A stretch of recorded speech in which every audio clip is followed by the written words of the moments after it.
Iran के खाड़ी देशों पर बढ़ते हमलों के बीच सऊदी अरब ने एक ऐसा फैसला लिया है जिसे उसका युद्ध में लगभग शामिल होना माना जा रहा है। यूएई भी ईरान की अरब डॉलर की संपत्तियों को फ्रीज करने पर विचार कर रहा है। खाड़ी देश अब सैन्य और आर्थिक दोनों स्तरों पर ईरान के खिलाफ कड़ा रुख अपना रहे हैं। अमेरिकी सेना को अपने किंग फहद एयरबेस के इस्तेमाल की अनुमति दे दी गई है। ये कदम इस बात का संकेत है कि अब सऊदी सीधे तौर पर इस संघर्ष में अमेरिका का साथ देने को तैयार हो सकता है। वहीं यूएई भी ईरान के खिलाफ आर्थिक मोर्चे पर सख्ती दिखाने की योजना बना रहा है। यूएई भी एक्शन में, इजराइल का देंगे साथ। यूएई की ओर से ईरान की अरबों डॉलर की संपत्तियों को फ्रीज करना ईरान के लिए बड़ा आर्थिक झटका साबित हो सकता है।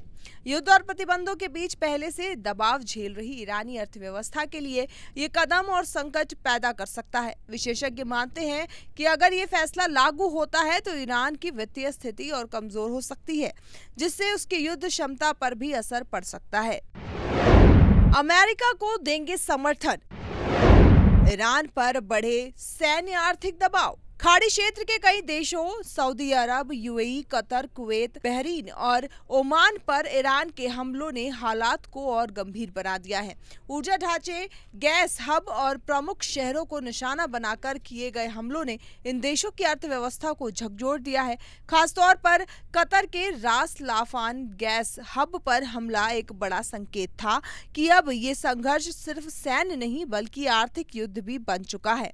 तेल गैस ठिकानों पर हमले का असर, अब निर्णायक रणनीति की तैयारी। अब तक खाड़ी देश कूटनीति के जरिए समाधान की उम्मीद कर रहे थे, लेकिन ईरान की आक्रामक रणनीति ने उन्हें अपने रुख पर पुनर्विचार करने को मजबूर कर दिया है।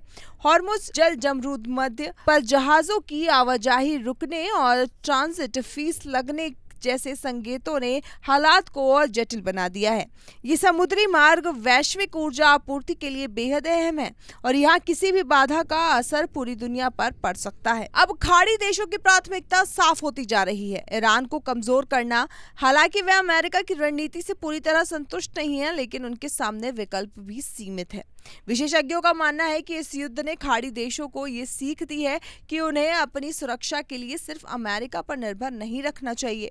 आने वाले समय में वे अपनी रक्षा साझेदारियों को और मजबूत और विविध बनाने की दिशा में कदम उठा सकते हैं। तो क्या खाड़ी देशों का धैर्य अब जवाब दे चुका है? क्या सऊदी और यूएई अब सीधे मैदान में उतरने वाले हैं?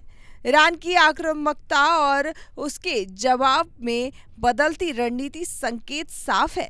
अब ये जंग सिर्फ सीमित नहीं रहेगी बल्कि पूरे क्षेत्र की तस्वीर बदल सकती है। आने वाले दिन ये तय करेंगे कि ये टकराव और बढ़ेगा या फिर कोई कूटनीतिक रास्ता निकलेगा।